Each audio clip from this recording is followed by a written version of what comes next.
Hello, everybody, and thank you very much for joining us to talk about, changes to EB-5. We are very lucky to have Pete here from one of the major regional centers, which is Can-Am. I am the managing member of Davies and Associates. We have EB-5 lawyers now in Asia, London, which is where I am at the moment, US East Coast and US West Coast. So we certainly have been in EB-5 for a very long time and are sort of well positioned. And thank you to our clients who are joining us. So Pete, perhaps you can introduce yourself and talk about yourself a bit. Yes, thank you, Mark, and thanks for having me on. This is great. As we've been talking a bunch, and some of you who might have saw the little pre-webinar chat that we had there, there's so much going on with this that really is very exciting. And I think that I come to you from a feeling of real excitement because the EB-5 program is back. Even if it did take a little bit longer than we had hoped or expected for it to return, it is back, and there's a lot of really positive things that are coming from it. My name is Pete Calabrese. I am the CEO of Can-Am Investor Services. We are the wholly owned broker-dealer arm of Can-Am Enterprises. So Can-Am, we have been structuring immigration-linked business investments for over 30 years at this point, and for 20 years uniquely in just the EB-5 space. We have structured over 61 projects, 43 of which have come to their full completion and have repaid. We have over 5,000 individual I-526 petitions. We have over 2,500 individual I-89 petitions. And this year, we were very proud to announce our over $2 billion of repayments, full repayments to our investors. And again, things that we are tremendously proud of and excited about. So in coming back and being able to offer new investors and to be able to service our current investors alike with the return of the program, it brings us great joy. And Mark has been a great partner to us, and we have many of his clients have been able to work in our projects as well, which we're very happy to have in place. So let's start out, Peter. So Can-Am's been around a while, so perhaps just looking, I'm not sure how many people. I recognize some of the people as our existing clients. Thank you. I don't recognize some of the other names of attendees, so I think there might be people interested in applying.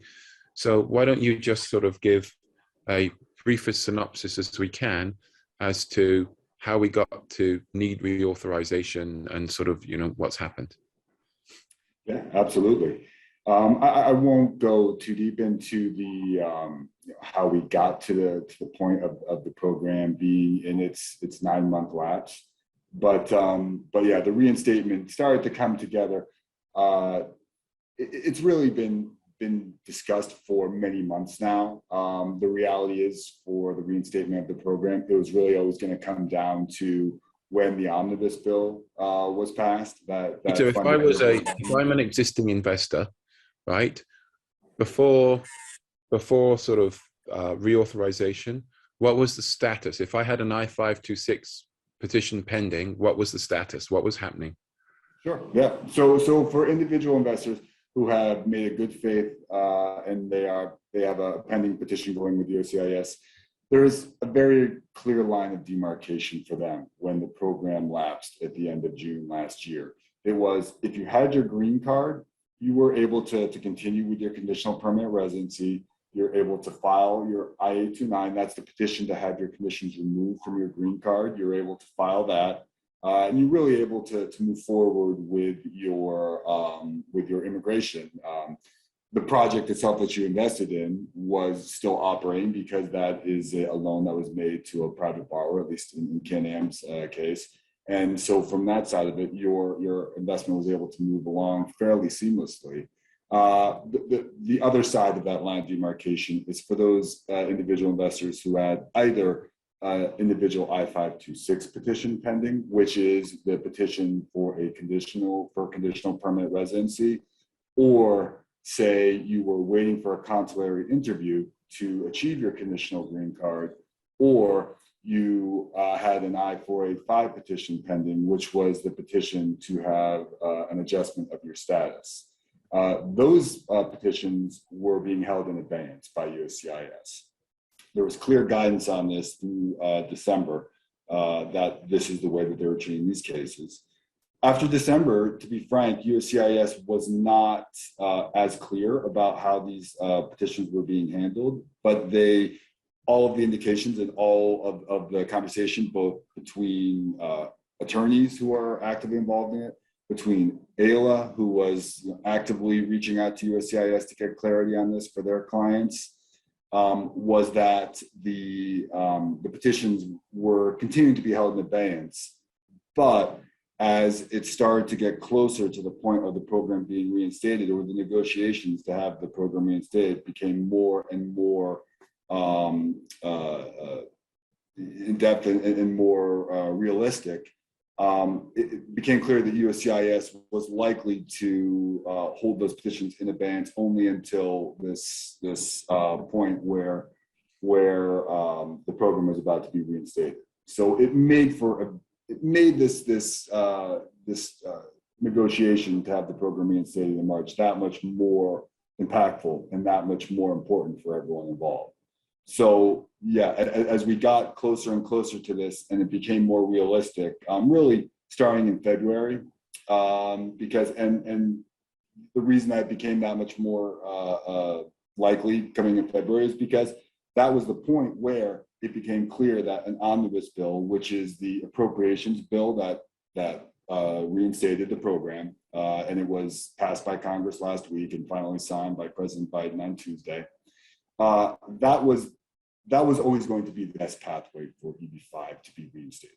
And the reason for that is because so basically what you're saying, Peter, is nothing was happening with people's applications up until reauthorization, right? Correct. Now, so those petitions were basically being put on hold. They were being put on hold. They had to wait for their opportunity. And so yeah, those investors, and look, many of you, I didn't get a chance to look at the participation list, but many of you who are clients of ours, we've heard from you and we feel your frustration. Yeah, that there was kind of just a pause being put on everything, and it was tremendously impactful to people. Let me ask you a question, Peter. An disadvantage of clients talking to me is they're going to get the view of one lawyer, and a law firm. We have a number of EB-5 lawyers at this point. So you get the view of the lawyers who work for our law firm. You talk to lots of law firms who are well known in EB-5. So you probably more of a collector of the sort of plurality of views on things. So with the new reauthorization laws that have come into place, several of these topics seem to bluntly be soliciting different opinions from different law firms. And not law firms that I view as sort of wackos or crazy or outliers, mainstream well-regarded EB-5 lawyers. So as it pertains to reauthorization, my I-526 petition is pending right now. We'll talk about IVs in a minute, but my I-526 is pending right now. Are USCIS going to start adjudicating this file immediately or not? That's a great question. So again, we are a regional center, and we do talk to many, many attorneys, but I especially am not myself an attorney. So don't take this to be legal advice, but we are actively pursuing as much interpretation on the legislation as possible. And there are definite things that are clear cut that everyone agrees. Right. Now I understand, Peter. You're not a lawyer. No. So, but just to be clear, is that even Mark, you and I have talked about it a bunch. Like many of the things that are going on to this are going to be subject to both the interpretation of lawyers, but also let me rephrase the question. Right, so, without expressing any view yourself or any view from Can-Am, what are you hearing from the different law firms as to whether I-526 petitions that are stuck and pending right now are going to start adjudicating? Yeah. So one of the our view, just to get your basic question right away, is our view is that these petitions should be reactive immediately. And that's the view of many of the people that we're talking to. and that they should be getting reviewed, and they should be going forward towards achieving their visa immediately. When I talk about the potential interpretation by, say, USCIS, this is where we get to one of the points of the legislation, in that there is a 60-day implementation period. And on the market, it would make sense, before we start piecemealing it, if it would make sense to go over some of the basic parts of the legislation that have been passed. But one of the things that did come in to Mark's specific question is that there was a 60-day implementation period for the instituting of these regulations, with the thought process being because there are some real tangible changes that are being asked of the regional centers moving forward, to make sure that they have time to implement those, to try to be fair. Now, that makes sense in that, say, like for the regional centers moving forward, they're going to have this time frame to put those integrity measures, to put all that additional compliance into place. And for, say, a new investor, for any of you that will be a new investor that's coming in, it's pretty clear cut that you wouldn't be able to file your I-526 petition. That's the petition for a conditional green card. You wouldn't be able to file that until after that 60-day period, when the new program has been implemented. But it's our interpretation, many that we've spoken to, that people who have a valid pending petition should be active again right away. So I'm just trying to think through this logically.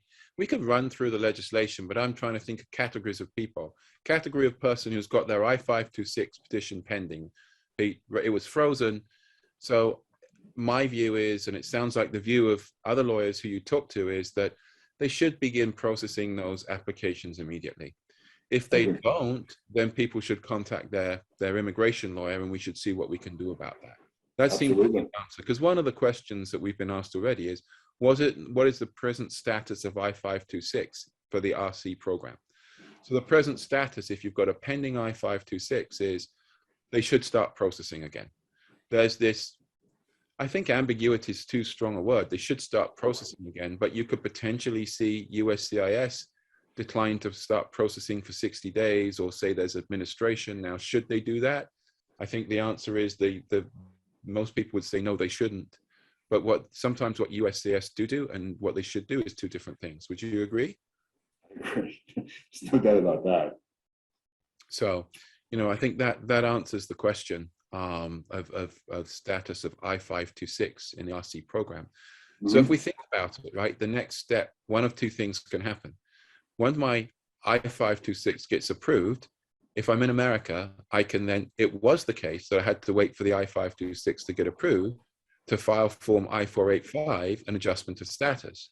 Now, under the law, before I turn this to you, it certainly was it is the case that when you file a Form I-485 for adjustment of status, you can apply for EAD and you can apply for a travel permit, advance parole. So it certainly used to be the case that if you file Form I-526, nothing you can do really until that Form I-526 gets approved if you're in the United States, and you move into being able to file for an I-485. Now, Peter, without asking again, just to clear things, without asking you for a legal opinion, because you and Can-Am are not lawyers, what is your understanding from lawyers you've spoken to about sort of the change that's coming with the new regulations? Yeah, and to be honest, that's one of the parts of the regulation that we were most excited about, was because I think that this is a real material change for an investor, especially someone who is here, who is on a certain, who is, by here I mean like who is currently in the United States, who has legal status from another visa category and is filing for making an EB-5 investment. To be able to concurrently file that 485 with the 526 is a massive change. Sorry, just to be crystal clear, what does concurrently file mean? So it means that instead of, say, having to, as Mark alluded to, file your 526 petition, have it approved, taking whatever time frame that ends up being, and then having to file an I-485 petition, which shouldn't take that long, but as many of you are likely seeing, has been taking far longer than expected. You get to file both of those at the same time. So that means that, say, if you're here on, say, an F1 visa, right? And your F1 visa, and you make an EB-5 investment and file your I-526 petition, again, the petition for a conditional green card. You can concurrently file your I-485, which is the petition to transfer your status, at the same time. So that means that once if your F1 visa were to expire, you can still remain in the US on that status. And as Mark alluded to, apply for a work permit or to apply for a travel permit while you're still here waiting on that pending petition. So this is an absolute game changer, right? Clearly. Absolutely. Absolute game changer. One of the problems with EB-5 used to be long processing times. Now, there are other provisions in the new regulations that eventually, hopefully, will lead to a drastic reduction in processing times. There's a specific requirement for a report, and there's some target processing times actually in the new regulations that the government will move towards. So long, hopefully, there's a solution. But in the short term, we've got the problem of Mr. Patel, Mr. Wynn. They file their case. They're in America on an F1 or a H1B. And there's nothing, it does nothing for them till it's approved. That's all changed, according to what Pete is saying. All changed. One important thing to note in that concurrent filing is that you would need to be current in your country status would need to be current at the time that you file. So, when they do start reissuing visas, and I don't know, Mark, if this is the time to talk about that portion of it, but when they do start reissuing visas, basically every country but China will be viewed as current, but that's not likely to be permanent type of stuff. So by current, another way to express that is a visa is available, and I'm saying that just because some clients might be used to their lawyer talking in the language that Pete just used. Other lawyers talk about visa availability. So just to make it clear, we're talking about the same thing. To avail yourself of this, there must be a visa available, or your country must be current in the language that Pete just used.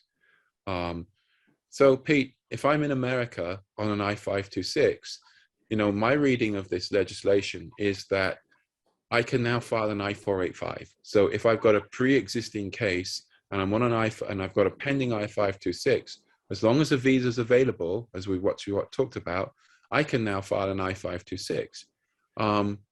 However, I would say, as I read the law, my reading of the law is that's what it says. However, I can see an ambiguity, an argument that USCIS could make about this. And there are one or two lawyers in the market saying you can't do that. And I don't think they're necessarily stupid or malinformed. I just think they're looking at what arguably is the intent here. So I know several people are waiting to hear what USCIS say on this topic.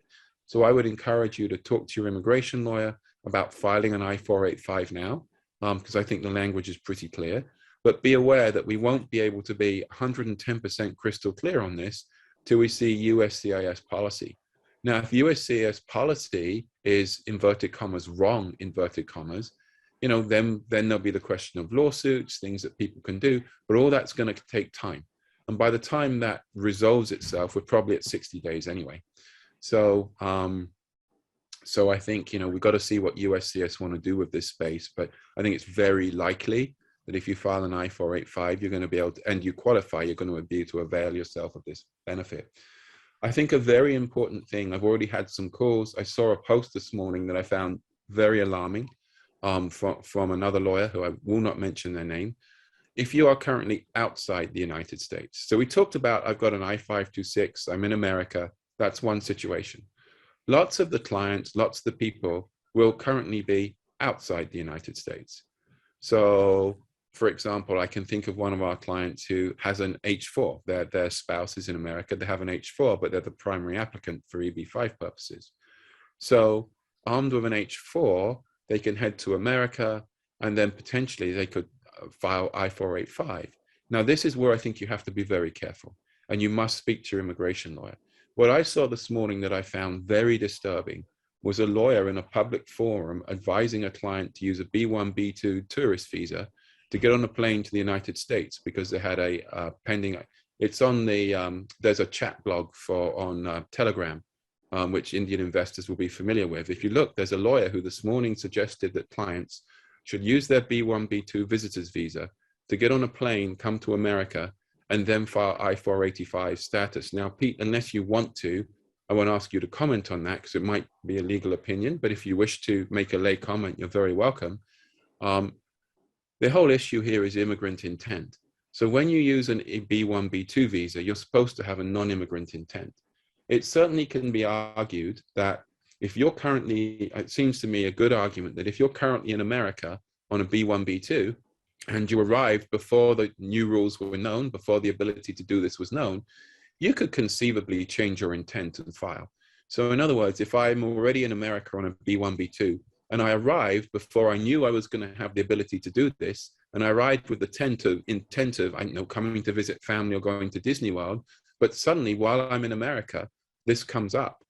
Well, then, you should talk to your lawyer about, is there an argument that my intent clearly changed? I had the correct intent. If, however, you're not in the United States, it seems to me, it's very, very risky, right? To say, well, I'm using my B1, B2 visa to come to America with an approved I-526 immediately after this law change is known, and then at some point subsequent to that, to file for adjustment of status in the United States. I would respectfully suggest you may be putting your entire immigration to the United States at risk by doing that, by being accused of misuse of a B1 to B2 visa. So that's sort of people outside the United States. Do you have any comments on that, Peter? Yeah, I mean, again, we're not lawyers, but I would say that it's certainly a pathway. And if that's something that your immigration attorney would feel comfortable with, certainly something to consider. I mean, I would say that it is not without risk. We've talked a bunch of times. We're going to talk a bunch of times, again, about how these things are being interpreted by USCIS, because that will end up ultimately being how some of these go forward. I guess something to keep in mind, and Mark, I hope I'm explaining this correctly, but once that visa that you are here on expires and you are now relying on your pending I-526, I-485, you are able to apply for work or for travel authorization. But if, say, your I-526, 485 concurrent filing is then denied, all of that time that you were here in the United States, in between that and your other visa expiring, would be counted as time that you were here out of status. Now, what that could mean is there is, as part of the new legislation, a time frame where your being out of status is forgiven. I think it's 180 days. But if you surpass that time frame, there could be the risk of you not being able to re-enter the country for a significant amount of time, and that could be a potential drawback. So I would say, if nothing else, A, make sure that you're listening to your legal advice on this and that you feel comfortable with all of the implications of this. And B, I would say keep in mind that it certainly magnifies the impact of an I-526 denial for you. If you're coming to that. Pete's just raising a different issue. There's two issues here. One is, when I actually enter the country, do I have immigrant intent on a visa with no immigrant intent? And then Pete's raising, if there's an issue in the future, you can easily go out of status or even enter unlawful status potentially.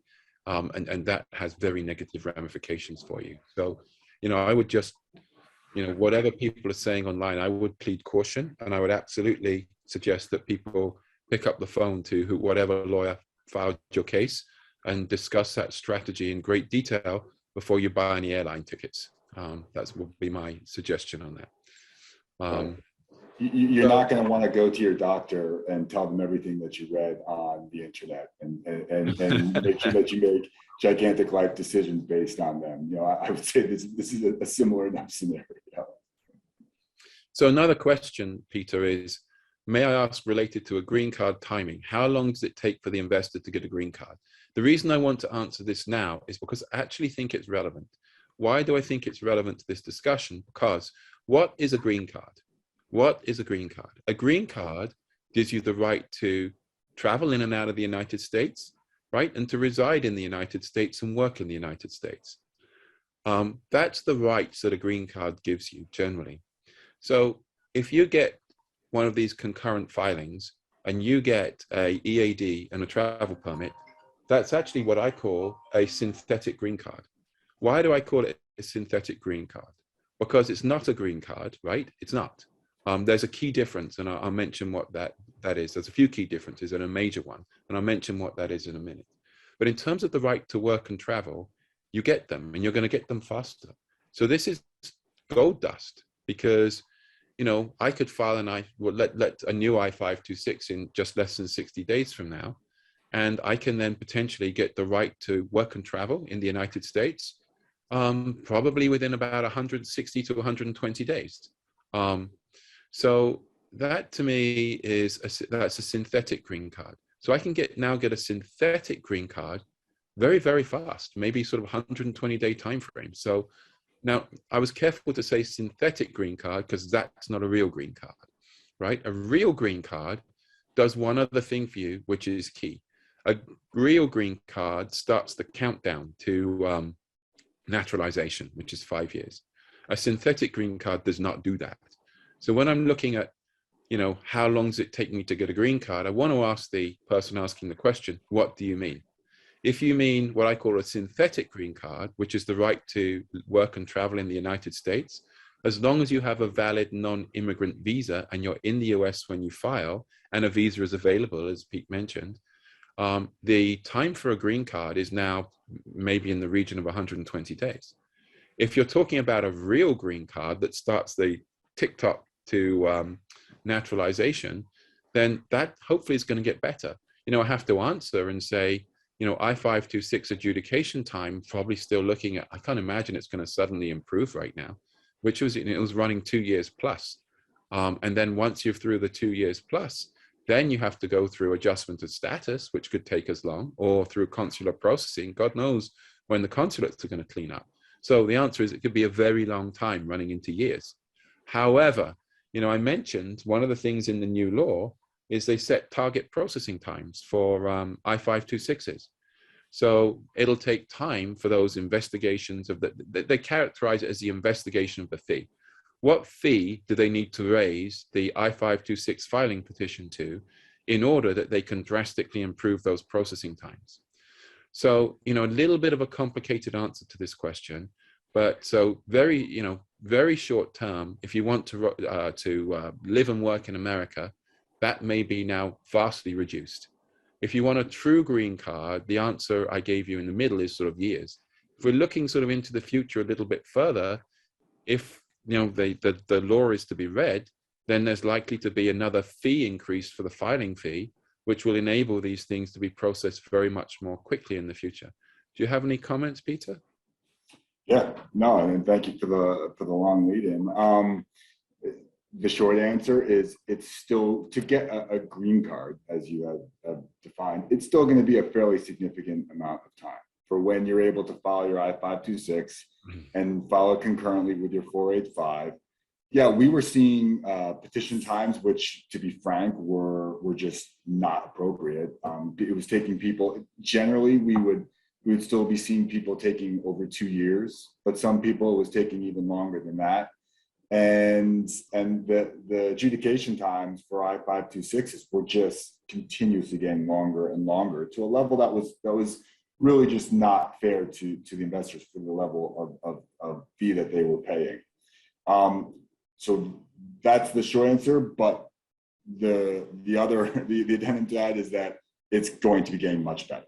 A bunch of things that have come from the legislation that are very positive for this are the concurrent filing that we talked about, right? So if you file your petition and there is a visa available to you at that time that you're filing your petition, you can now, if nothing else, cut off that time frame that you would have to wait for an I-485 to get approved after your I-526 petition. So just that right there could mean 6 to 12 months of improvement in your wait time to actually get your green card. Huge difference. If you are subject to some retrogression, which we can talk about a little bit after that, if you file that concurrently when there is a visa available to you, it might still take a little bit of time for there to be a visa available. But again, once that visa is available, you are eligible to receive it. You're still cutting off that 485 filing time, but you would still be subject to some retrogression. Now, as Mark alluded to, which I frankly think is very, very overdue, is that part of the legislation calls for a study to be completed by USCIS, and they have a full year to complete this survey to find the fee level that would be appropriate to get an I-526 filing time down to 180 days. A couple of things on that. It'll be interesting to see how they try to measure this. If they just take a static number, I guess, of the number of pending petitions and the petitions that they see coming, or if they try to use some dynamic numbers for trying to compute that fee. And the fee that we're talking about is the I-526 filing. That's the fee that they would be discussing to adjust in order to improve those timeframes. I don't know where that fee would come to, but I think that most people would welcome that there could potentially be a higher fee with the benefit of having a much more efficient adjudication time. That being said, the time frame that the legislation calls for is to get a petition's adjudication time frame down to 180 days. I just personally don't see them being able to get to that. I just trying to be realistic about it.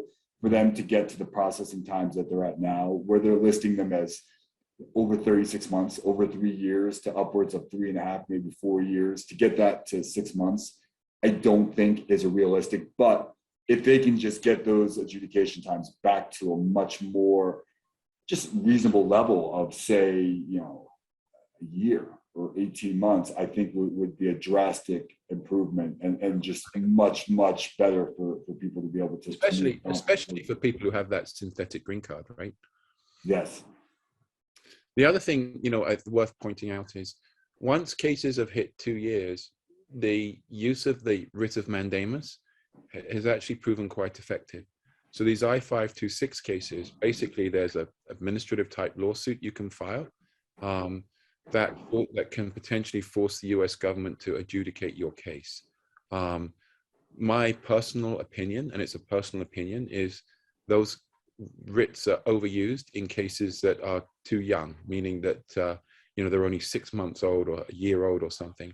But once the cases hit about 2 years, that Writ of Mandamus procedure, we filed some of them just looking at the market, I have just seen very successful. So when you're talking about adjudication times, I think it's worthwhile remembering that if your I-526 reaches about 2 years, there may be some judicial relief that you can get for that. Have you seen a lot of your investors use that process, Peter? Yeah, and with a good amount of success. It is the unfortunate reality that seemed to be necessary to actually move things along for a timely processing. But the IPO, the investor portion of USCIS has just reached a point where they're really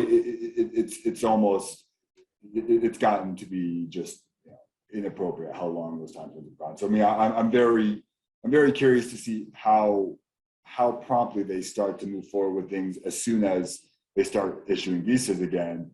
But also to see what the results are of this survey that they do, or the study that they do is after a year, and the effects that it has on some of these processing times. That being said, to your direct question, people have definitely had success in applying for writs of mandamus, and it is definitely something that's worth considering if you're an investor with a pending petition that has gone, say 2 years or longer. Right. So that's all relevant to the question of how long does it take to process a case. Now, you mentioned fees, so I'll just give a footnote in here. There's a lot more fees for lots of people in this bill. Regional centers are required now to pay an extra $20,000 a year. And then at the investor level, they're establishing something called an integrity fund. And my reading of it is that in addition to the filing fee, there's an additional fee of $1,000 to pay on each petition that goes towards funding this integrity fund.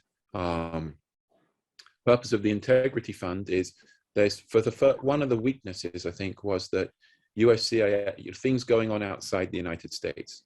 So there are a lot of things in this that, are to do with trying to bring integrity to what agents and people are doing outside the United States with the program. My suspicion is that people listening to this conference call don't have very much interest in the integrity measures because they're already in the program. If that's not true, please ask questions. I'm happy to talk about them.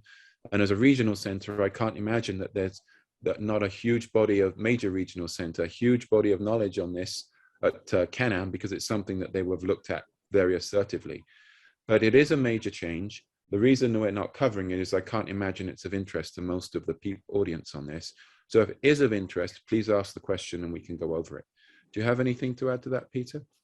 No, and I agree. I don't know, it's something that would be very much on the forefront of, say, a new or an existing investor. Just to say that we welcome it. The integrity provisions that came on there, they are extensive, and there is a lot that goes into it. And from that perspective, the 60-day time frame that was allowed for it is going to be utilized to make sure that we have everything up to speed in terms of how our regional centers are overseen, how they get viewed at the compliance that we need to go into it. That being said, a lot of the things that we do, especially from the broker-dealer side of it, because we are subject to regulation by FINRA, by the SEC, we're doing a lot of the things that are being required of it already from the broker-dealer side. From the regional center side, we're doing a lot of these things as well. It's just now they are actually required. So, it's a question of, making sure that all of these are suitably put in place and maintained. We welcome it. I mean, look, we always pride ourselves on being, kind of a best in brand type of offering with a very conservative set of offerings for people. So, we welcome the ability to take out people that are just putting inappropriate offerings in front of people and potentially just putting a black mark on the industry as a whole. Okay, all right. So I'm just looking at some of these questions. I mean, there's lots more we can talk about. I would just mention, if you're thinking about EB-5, there are certain things here that make everything safe, or much safer. Let's just change that quickly, much safer. One of the things I noticed, which bluntly is irrelevant to Pete and his regional center because they do it anyway, it's if you're looking at one of the major regional centers, CanAm, CMB, EB-5 Capital, so many of these things they're going to do anyway. But one thing that I think is really helpful is the requirement of an independent fund administrator, which I noticed in there. There are projects that have gotten just horror stories, really bad things have happened to people. And I think having an independent fund administrator will not affect Pete and his regional center because they already operate this in a responsible manner. But I think for an investor thinking about EB-5, there are some things here that really do help to make this a safer platform for investment. So that's that. Excuse me. So what else do we need to talk about here? If we're talking about pending cases, we can certainly talk about source of funds. We could changes in source of funds and different things. But I think, Scott, did you get a poll on how many people here are existing investors as opposed to people contemplating EB-5? I did, yes. And the latest results from 33 responses was 45% was yes, they have an existing petition with USCIS, and 55% no. Okay, so as it's no, then we should probably talk about some of the source of funds changes and some of the changes that are relevant to new investors. So source of funds, has always been something that is very important for EB-5. There are two critical things you must have to do EB-5. One is proper source of funds documentation, and two is an excellent project. The source of funds documentation is generally the job of the lawyer, or you'll find in some places in the world, agents tend to do that. The project side is the role of the lawyer in that I'm supposed to check the project that you're investing into to make sure it makes sense. But devising the project is sort of Pete's job, and the job of a regional center to sort of bring that properly together. So on the source of fund side, we definitely see some changes in this legislation. One of which is as follows. There was a whole question about whether you have to document source of funds. And it seems like a small point, but very, very many investors ask this question, so I'll cover it. There was always a question of, do I have to do source of funds to cover my administrative fee? So when you file an EB-5 case, there are three types of fees you have to pay. One is, or monies you come up with. One is the investment itself. The investment itself has always been subject to a source of funds requirement, no questions asked. Then you've got the admin fee. The admin fee is generally a fee paid to a regional center to cover sort of various of their costs. And then in addition to that, you have the lawyer's fees. Now, I'll invite Pete's comment, but as I read the new legislation, administrative fees you now definitely have to cover for source of funds documentation. And arguably, you have to cover lawyers' fees as well. On lawyers' fees, we'll have to see what USCIS do. But Pete, what are you hearing in the market about changes in source of funds? Yeah, I mean, you're spot on in terms of the administrative fee. I mean, what had been somewhat, unclear in the past, and typically the way when people would ask us, I mean, there's the most conservative way to say, someone at the previous iteration of the program would say, when you remit your investment capital and your administrative fee at the same time, it can be unclear, say, to USCIS, when those are both at the same time, they're both going to the same escrow account initially, which part is the administrative fee, which part is the investment capital. So the safest way is to source both of them. I would say that it is somewhat vague in the legislation. My reading of it and just in discussions with people that they just say fees in general. So does that mean attorney's fees? Does that mean USCIS filing fees? If you want to go by the most conservative measure of it, like it's very possible. And there's always a question of what your attorney is telling you and what their feelings are on it, and what USCIS's ultimate interpretation is. As we kind of enter into the new phase of EB-5, and we're waiting on some new precedents that are going forward. There's a lot of things where it makes sense to try to be as conservative as possible on. And if that's what your attorney, is prescribing to you in terms of how you should document those other fees, and I would go with that. But again, we're waiting on a bunch of new, we're waiting on a bunch of new clearance and a bunch of new precedent from USCIS. So listen to your advisors and make sure that you're just being as careful as possible in this. It's the type of thing when you're talking about the additional filing of these, if this is something that could really trip you up when you're doing a source of funds documentation on on a much more significant amount of money, I would say that you want to make sure you measure your risks on that versus what your potential upside is. So another thing, that's arguably a more restrictive view they're taking. But at the same time, the new legislation, it expands the definition of capital a little bit, right? So have you guys taken a look at that, Peter, or have you heard about that? Or yeah, I mean, again, this is something that we would be a little bit more deferential to the attorneys that are filing the cases on this. So, I mean, our viewpoint is that as long as we're seeing a very an investor that's coming to us that meets the standards, that is an accredited investor, that is working with a reputable attorney, and they have a valid viewpoint of it, then we're likely to refer to their interpretation of the source of funds and the uses that they use for it. Right. Okay. So let's kind of switch. If I'm thinking about investing in EB-5, one of the questions that's going to come is, if I'm an investor, is, well, if I invest, okay, it's great, this program's reauthorized, but, if I invest in it today, am I going to get stuck again in a couple of years' time, right? Am I going to have my case put on hold? Yeah. It's great that you ask it that way, because, well, and I guess I would be remiss in not at least mentioning, because we talked about a bunch, we haven't talked about some of the basics of a new investment. So for those people who are potentially looking at a new investment, there was an adjustment because the investment levels under previous iterations of the program have been different than they were before.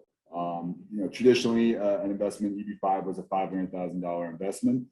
There was regulation that put into place making the by $500,000 investment, I mean a $500,000 investment in a targeted employment area, with a non-targeted employment area being $1 million investment.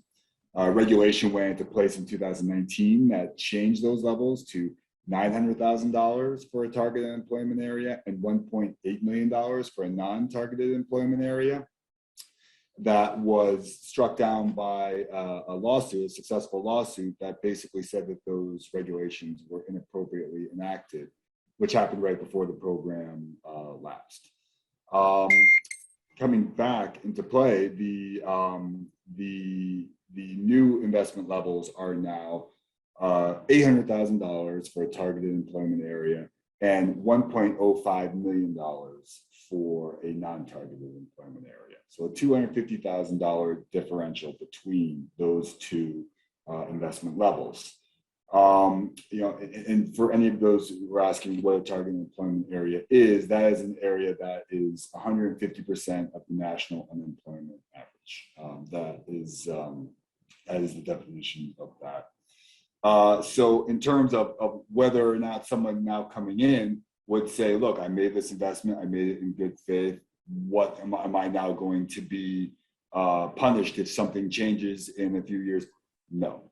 One of the great components of the new legislation that came out was grandfathering was put in place that makes clear that any petition that was put forward in good faith, I guess either in the previous component of the program or now in future investments in the program, will be reviewed and they will be acted upon as long as they are filed before September 30th of 2026. Now, the program itself has been extended through 2027, just something to make note of. Now, for any of you that's looking at this now and is considering making an investment now, this isn't going to make a real tangible difference. But as that date comes closer, it could be something that people need to be aware of, though I would think the expectation is that there shouldn't be any other disruptions in the program. But to your question about people who are coming in, whether or not they can expect some safeguards, yes. That was addressed legislatively, and we're very happy to be able to report that to especially our current investors who were just unclear or anxious about their status given all that's happened in the past few years, and should provide reassurance to future investors, both in that clause and the length of the program's reauthorization itself. I mentioned capital on this. We're getting a couple of more technical questions. I just want to, if people have questions on capital, please ask, but I just want to read the sort of the new provision. It says capital means cash and all real, personal, or mixed tangible assets owned or controlled by the alien investor or held in trust for the benefit of the alien to which the alien has unrestricted access. So I'm not going to comment more on that, but I think there might be some opportunities here. Bluntly, things that we've done before, but now some of the things, but the law is clearer rather than, there's a little bit, I think there's a little bit of a sort of a good news there for future investors. So assuming I've done the source of funds, got the capital, I'm looking at projects. So we're getting a question from one of my existing investors. And you and I were talking about this, Peter. Let's talk about this whole issue of set-asides. What are set-asides? Does your regional center have projects in those? And then I guess, what does it mean both for a new investor and B, an existing investor who might be in a project like that. Mm-hmm. So yeah, so one of the big components of the legislation was there were carve-outs for specific types of projects within the visa allotment. So the visa allotment is 10,000 visas for the EB-5 program on an annual basis. So when we say that, we're very clear to say 10,000 visas, right? Because say an I-526 petition that is approved is suitable. It's allowing for status for the primary investor, their spouse, and their children under the age of 21. So say if you're a family of four people, 2 adults with 2 children under the age of 21, that would potentially be 4 visas that goes into that allotment. So different 526s are going to have different amounts of individuals that are on it. But say for that visa allotment, you're probably looking at, call it 3,300 526 petition approvals. So that's a petition that's filed into a program. So the set-asides call for 20% of that 10,000 visa allotment to go to rural projects. So a rural project is defined as one that's outside of an MSA or in a city of less than 20,000 people.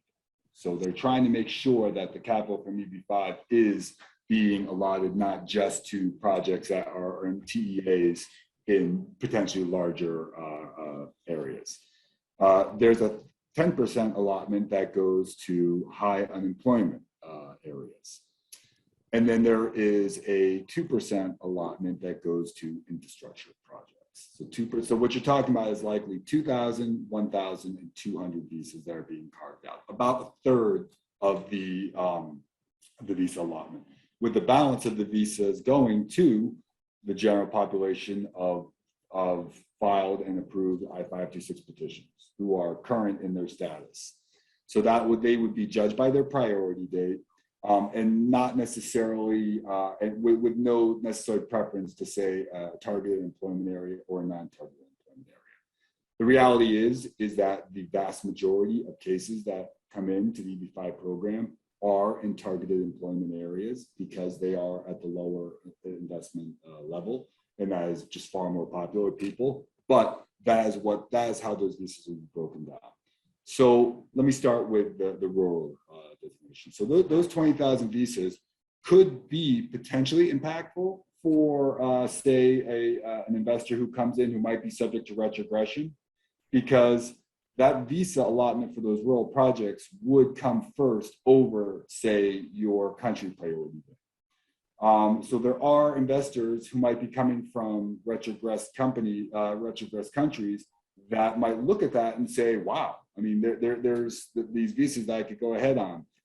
I would make sure I provide much caution in looking at a project in this way. So when they go to potentially give these visas out to people who are in there, they're going to have to go through all of the already approved petitions that are in queue, which I don't have off the top of my head, but there are thousands and thousands that are in queue.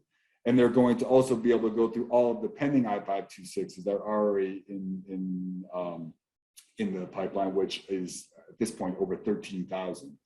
And they're going to allot the rural projects that are in those pools of people to that visa category.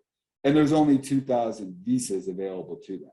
So once all of those visas are awarded to people, the people who are first, who have the first priority dates in those different categories, are going to get them, and then they'll go back into the general population. You know, on September 30th, when those visas reload again, when the USCIS fiscal year again has come, those next 2,000 will be given, and then those people go back into the general population. The caution that I give is that if someone is looking at a project now and they've said, oh, great, I can now go ahead with a rural project, there is likely years upon years of visas that are going to be allotted before your petition even comes close to being at the point of priority to receive those visas. So if there's a project that you absolutely love, I suppose like that's something that you would want to consider. But if that's the only reason that you're choosing a project, I would make sure that you are choosing a project based on its financials and your comfort level with that project itself and the regional center itself. In terms of the high unemployment visa allotment, this is unlikely to really make that big of a tangible difference because, as I mentioned before, the vast majority of those petitions that are pending now are high unemployment average petitions. So those petitions will likely be gobbled up essentially in the same manner that the general population of visas will be. And then that 2% or those 200 visas that are available for infrastructure programs, take caution in someone describing something as an infrastructure project, because what they're talking very specifically to something that is structured with a government entity, whether it's federal, state, local government entity is conducting this project, and that the government entity is the actual JCE, the actual job creating entity. Because we've had many projects that they're doing infrastructure work, but if they don't meet that very strict criteria, they might not be available for that allotment. And that is something that, if you're not very clear on that point of it, you might just now be waiting, hoping that this is an infrastructure program and not even knowing until the point that you're now trying to collect a visa. And again, if you're someone who's subject to retrogression and you're thinking that this is going to allow you to significantly move up your time frame of investing, you could end up very likely into the general allotment of projects and waiting for significant amounts of time to actually achieve your status. This is something I think that certain regional centers will start aggressively using as a marketing tool. So, I think just be careful. Probably no one's going to say anything that isn't true, but there's a difference between saying something that's not true and saying something that is just said in the context that makes it sound that, some kind of priority treatment is more likely than it really might be. So I think the note is, listen to any region, no offense intended, listen to any regional center's sales pitch, but run it by an independent advisor before you take any action based on it. As a law firm, we often get clients coming to us who are saying, I want to do this project with this regional center. And then you see a problem with the project and you tell the client doesn't want to hear it at that point. They've chosen the project and now they're going to find a lawyer. And they just don't want to hear that there's a problem with the project. So, I would just tactfully suggest engage a lawyer, especially when you're talking about these set-asides earlier in the process. And you can choose to not listen to what the lawyer tells you, for sure. But I think caution around these set-aside processes is important. We missed something out earlier, Peter, that we really need to cover, which is I have had my I-526 approved. I'm abroad. I'm waiting for a visa. So we're talking about visa processing, right? IV processing. You sent something to me this morning that I thought was very interesting. Perhaps you could describe what it is and why it's relevant. Yeah, so, and this is another thing that falls into that bucket of how is the Department of State going to interpret this legislation, or how is this going to be interpreted versus what, say, like we would look at it as? Because Mark and I have talked a bunch about concurrent filing for good reason, because I think it's one of the more important aspects for an investor coming in, both who's already in the pipeline and is considering this going forward. But again, we also mentioned that our interpretation is that you should, like that, now that this has been enacted, anyone with a valid I-526 or a valid pending petition should be getting reviewed by USCIS. They should be eligible for this, and they should be getting visas allocated to them. What we were waiting on to kind of see in terms of an interpretation standpoint is what the visa bulletin actually said now, because it is a good indication of what, say, USCIS or what the Department of State is interpreting this legislation to mean. Because again, as we mentioned, there's a 60-day implementation period. And the visa bulletin came out yesterday, April, and still listed EB-5 as U, which is unavailable. Say, for instance, what you would see instead of that would be, say, current. C would mean current, meaning that there's no retrogression, there are visas available for your class, which is what you would want to see. If it is not current, there would be a date for which the priority is for people who are before that would be eligible to get a lot of the visa. So what this means is that it's possible that that the Department of State is viewing that 60-day implementation period as a 60-day time frame that they would be considering before actually allotting visas, which we frankly disagree with.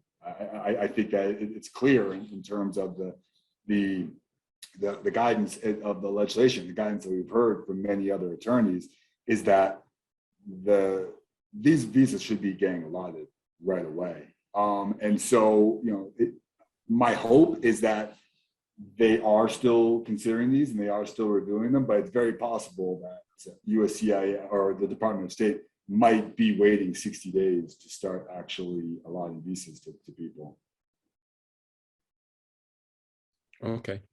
So what should I do if my immigrant visa is, I just got, there's an agent in Vietnam who's just, I won't name, who's just sent us, transferred over to our firm, like masses of visas, that are immigrant visas that are pending on EB-5 in Ho Chi Minh City. If have my IV pending right now, and I see this, what should I do?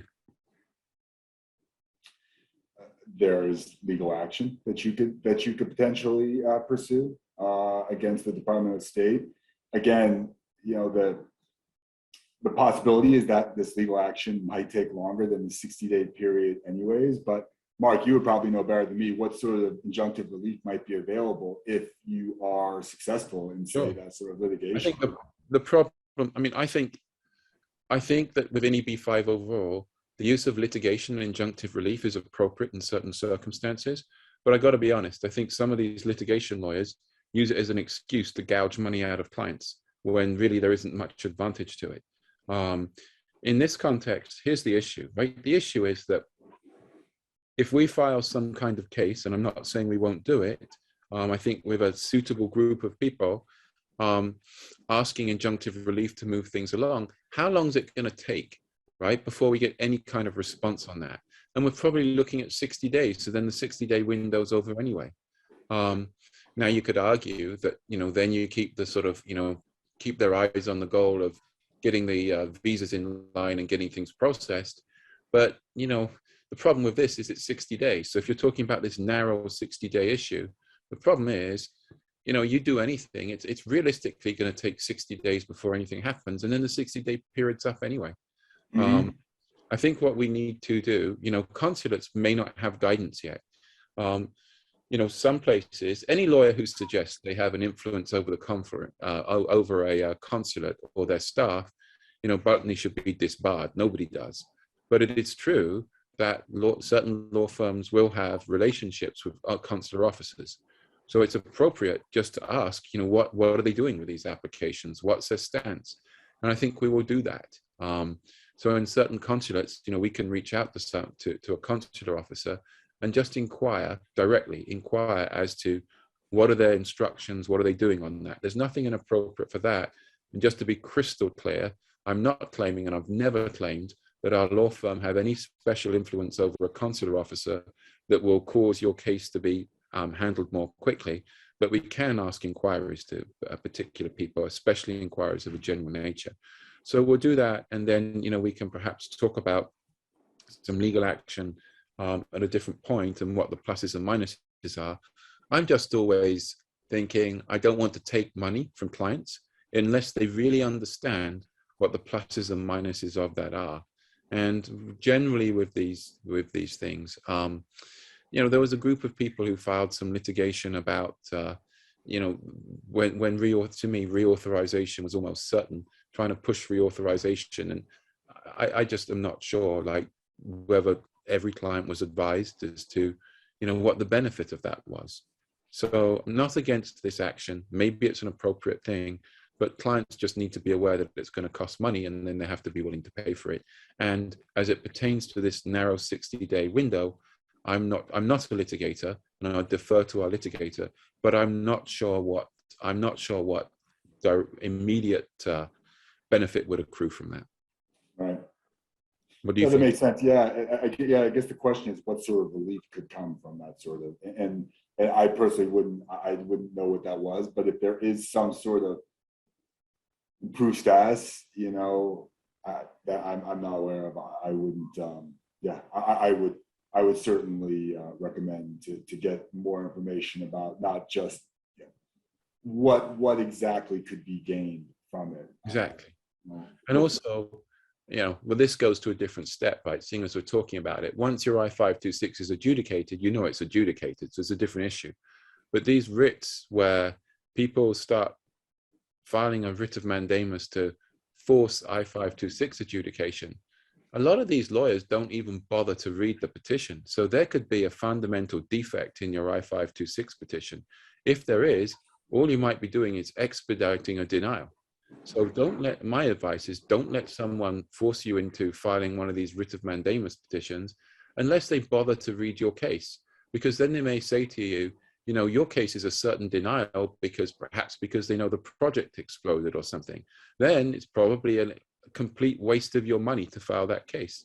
On the other hand, maybe they find the defect in the project, and some of these defects in projects, they can say whatever they like, but sometimes there are RFEs on projects, and sometimes, you know, it takes longer than 60 days or 30 days or 60 days to fix those issues. Sometimes they're fixable and addressable.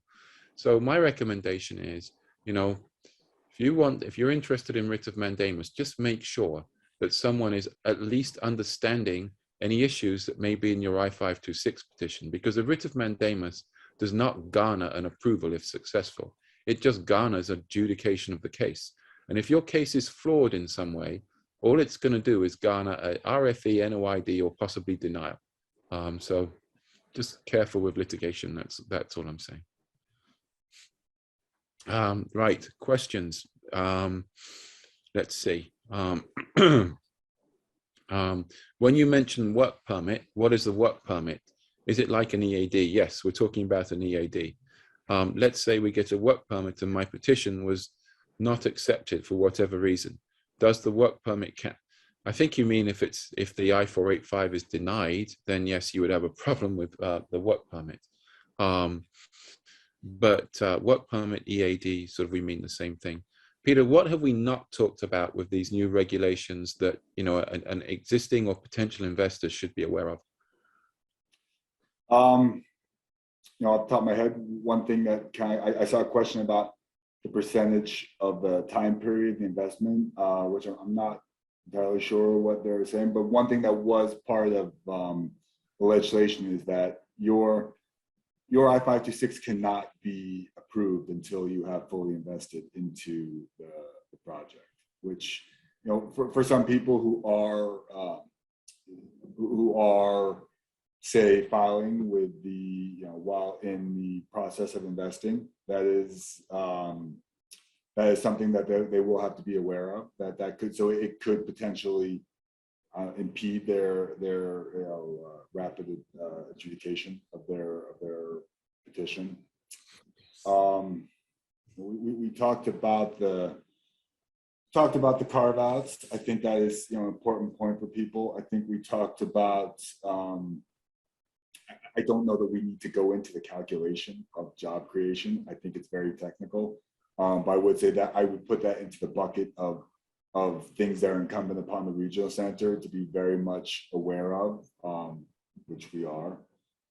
We spoke about grandfathering, which I think is, again, one of the most important things. I don't know if it would be productive for people to see or to hear some of the conversation about redeployment of capital. It is for people who are unaware. You know, if there is an investor who was not able to complete their conditional permanent residency and file their I-829 petition by the time that their funds are available to be repaid, then they would need to redeploy their funds. That's a continuation of their initial investment that will keep going to make sure that their funds remain at risk until they have completed those criteria of completing your conditional permanent residency. And by that, I mean that 2-year period allotted by your initial green card and the filing of your I-829 petition. I'll just break down some of the major differences. In the previous guidance, your petition would have needed to be in the original regional center area defined by a regional center. Now, those funds no longer need to be potentially right there within that specific regional center, which should help to find more safe or suitable investment options for people now that they can do it on a more national search. There is also no longer the ability to redeploy funds into instruments, say, such as stocks, which was never really an option, but more specifically bonds. New issue municipal bonds was one of the instruments that we would use for some of our redeployments because it was specifically mentioned in some of the previous guidance from the USCIS on the subject.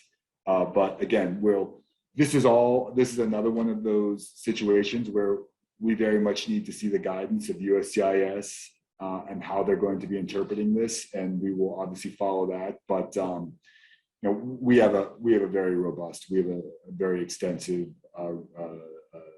redeployment platform that we've gone to the level of putting in place our own advisory firm, our own in-house advisory firm, Canyon Capital Management, in order to advise on these redeployments. So we're going to be very much aware of the guidance once it comes out, but the legislation did put in place some changes to redeployment that is worth noting, both for current investors who might be wondering if they're going to have met their at-risk provision by the time their funds are ready to be repaid, or for new investors who are coming in and potentially subject to retrogression or just a processing that takes longer than is allowed for by the term of their original investment.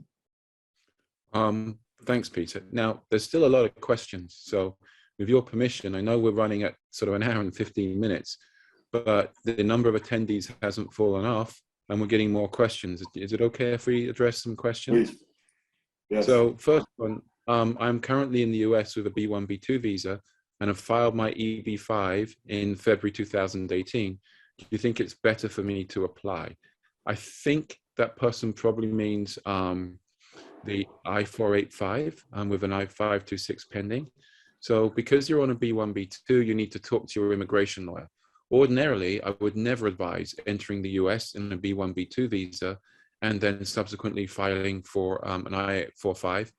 However, it's sort of a unique position, I think, in that if you entered on a B1, B2 visa before you knew the terms of the new law, it seems extremely plausible that someone could enter the country with non-immigrant intent on a B1, B2 and then change their mind because of the change in the law.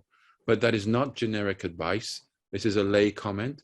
This is a really complex area, and you need to take very specific advice from an immigration lawyer on that. So that's that question answered. Then Aman Chanda, I'll ask this to you, Peter. With the current guidelines, timelines, I should have mentioned the name, I apologize to that person, but with the current timelines, by when can I get a conditional green card if I apply in the next 30 days? It's a good question, and that we don't. Well, this falls back into conflict. Hold on, Pete. He's talking about applying in the next 30 days. So, well, I guess a good catch, Mark. So, that petition wouldn't be able to be filed for 60 days or until May 15th. That would be when that petition can move ahead.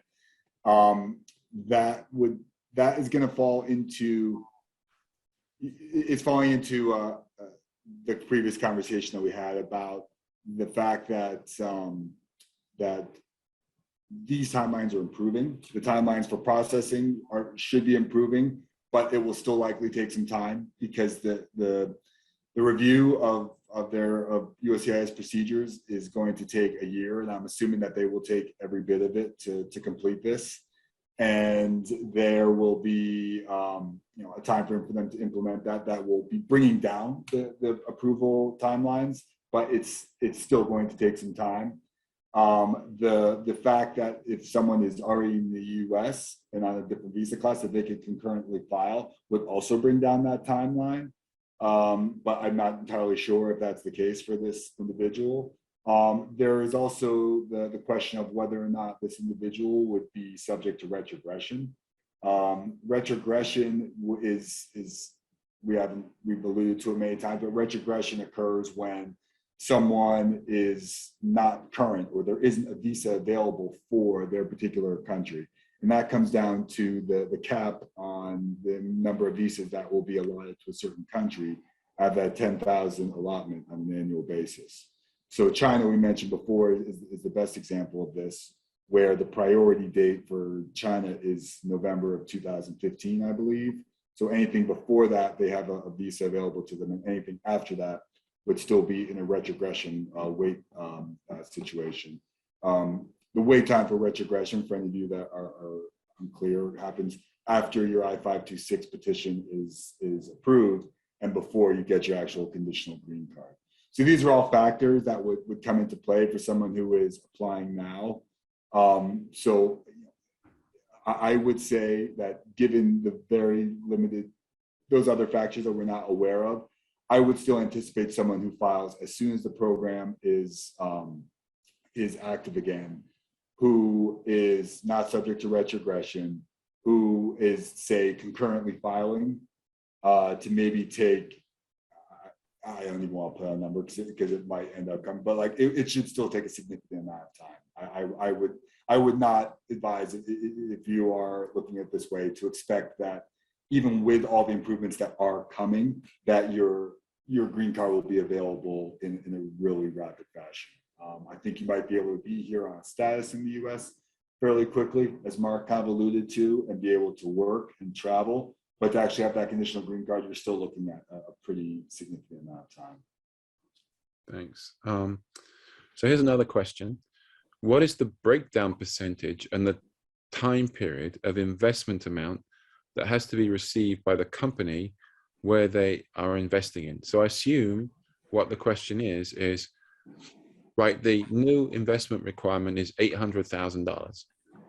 When do you have to come up with the $800,000 by? And and can it be broken down into different pieces?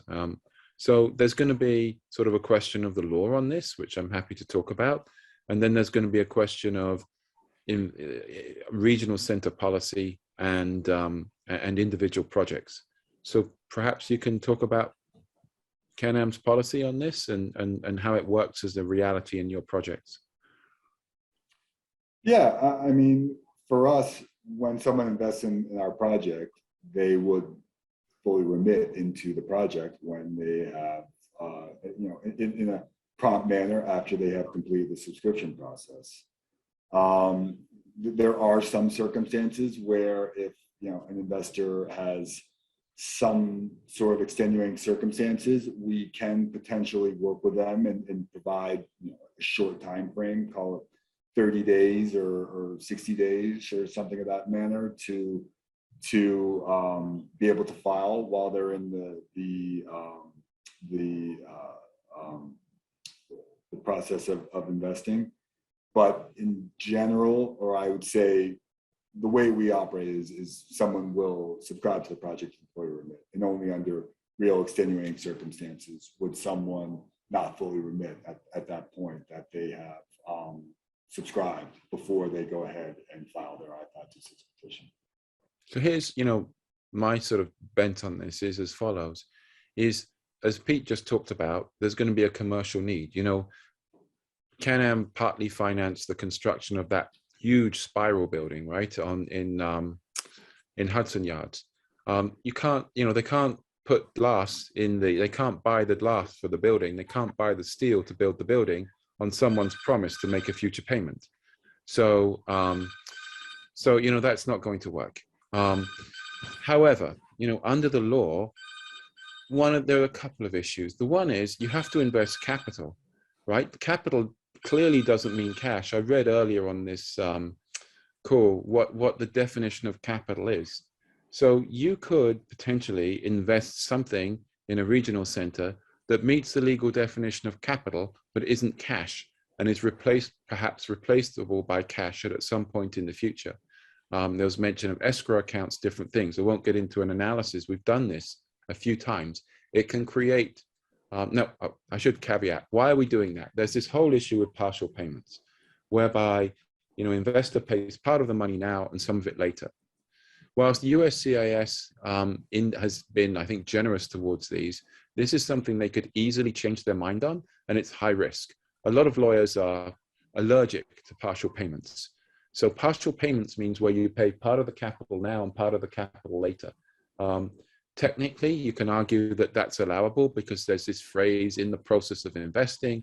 So the whole partial payment thing, is a bit, to me, is a bit gray. And, we don't want clients to take risk. But if you can take a client's investment and characterize it as capital, then, and the capital is already committed to the regional center, you don't have a partial payment anymore. So, that's the law. But for example, getting any regional center that's building a project to accept anything other than cash is going to be very difficult because they need to build a building. I guess the only, Pete, please comment. The only caveat might be, if I'm building a building and I know I don't need the cash for 6 months, maybe. But here's the problem.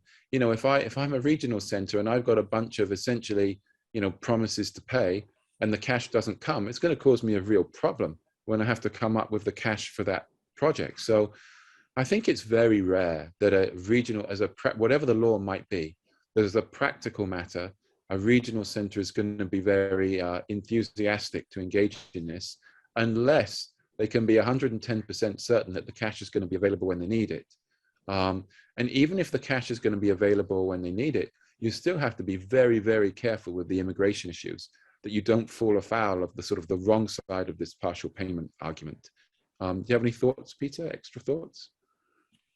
No, I mean, I think you covered it. I mean, you're absolutely right, is that there is a responsibility to the people that you're working with as well. And again, like there might be some flexibility sometimes from some people over some others. They might have some other manners of financing, but the borrower or the person that you're working with, still, I mean, they're doing it because there is a commercial need for that funding.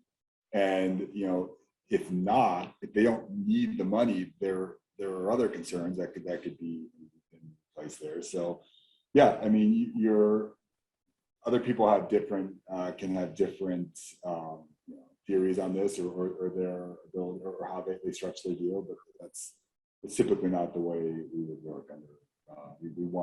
We look to make sure that we can promptly close on this and get those funds at risk for. And frankly, if I was an investor, I would treat it as a huge red flag that a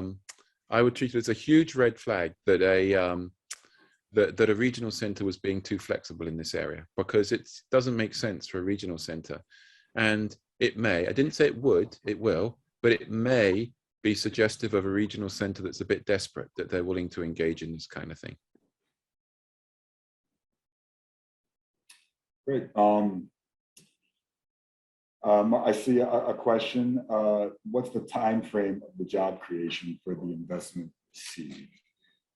So this hasn't really changed from the previous iteration of the program. So at the I-526 stage, my understanding that you have 2.5 years following the I-526 approval.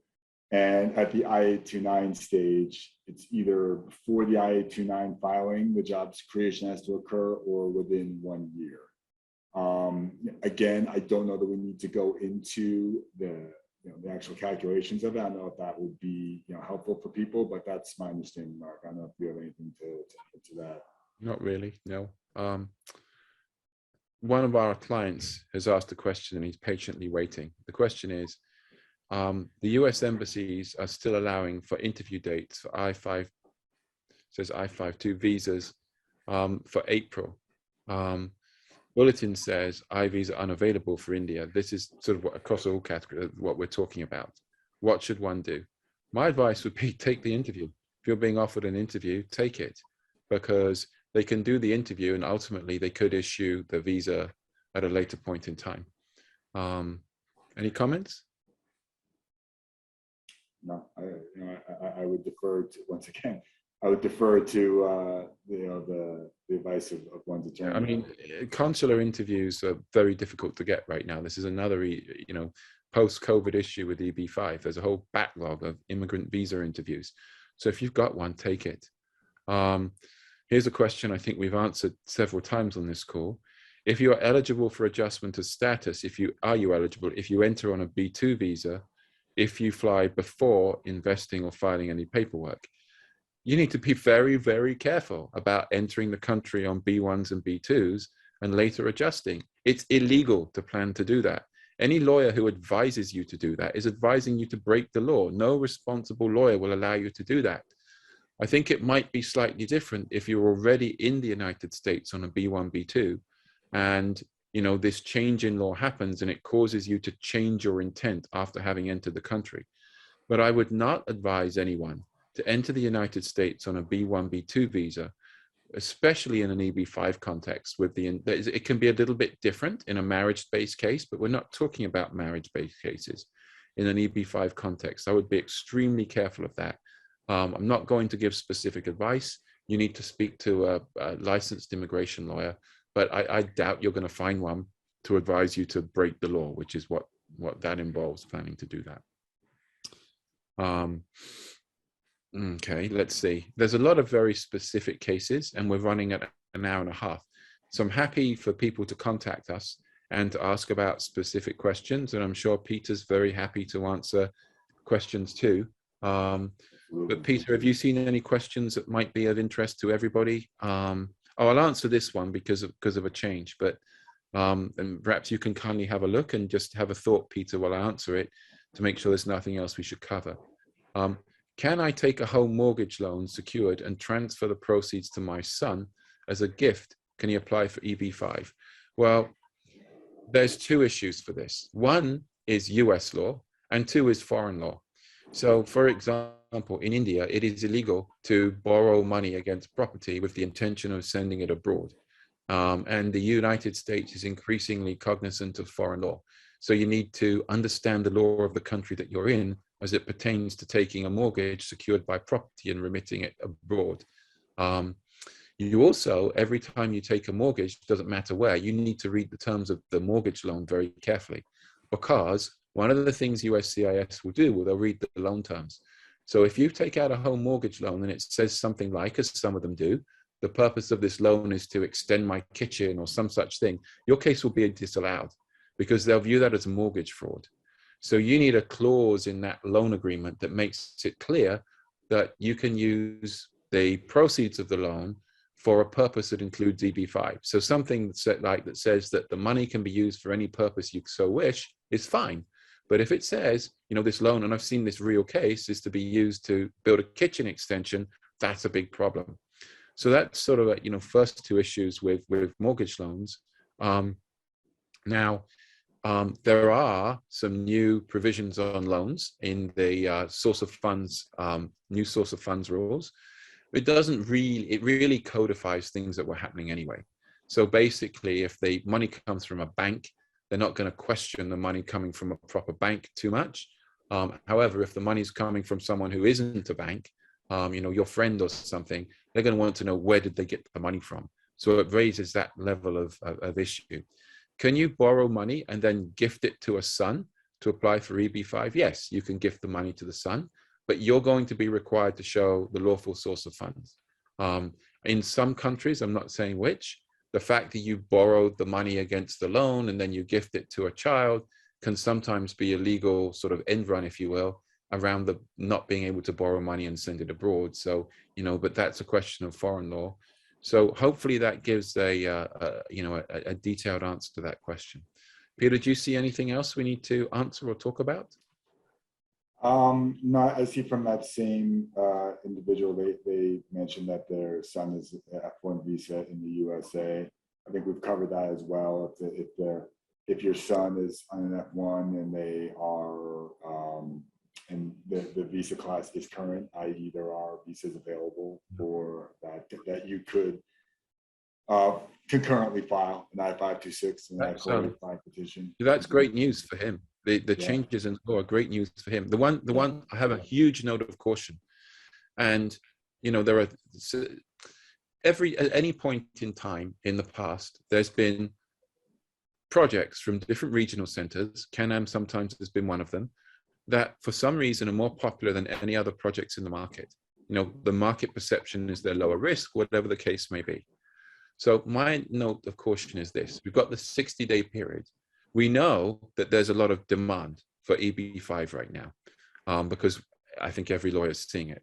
So if you see my advice is this: if you see a project in the market and you're thinking about EB-5 that you might want to invest in, you seriously might want to consider some agreement with the regional center that preserves your spot in the project. Because just based on prior history, if that project is deemed low risk or for whatever reason is popular in the market, the opportunity to invest in that project might not last very long. So if my son was on an F1 in the US and I was contemplating EB-5, I'd absolutely be more encouraged to do it right now because of the change on concurrent filing that we've talked about. But I'd also be concerned about making sure that it's a solid project. So I wouldn't be waiting this 60 days and filing 60 days. I'll be getting my source of funds done, and I'll be securing myself in the project that I wanted to be in. So when the 60 days is up, I'm just ready to move ahead.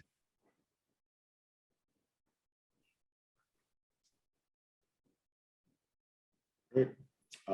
I see a question from somebody I recognized in terms of their 485 processing and their time frame and how they've been going. So I'll reach out to you directly. I think it's very specific to you. I know. But yeah, Mark, do you see any other anything else we'd want to tackle here? I know we've kind of dragged on here for an hour and a half. I think we've covered a lot. I hope this has been helpful. But do you see anything else, Mark? We should.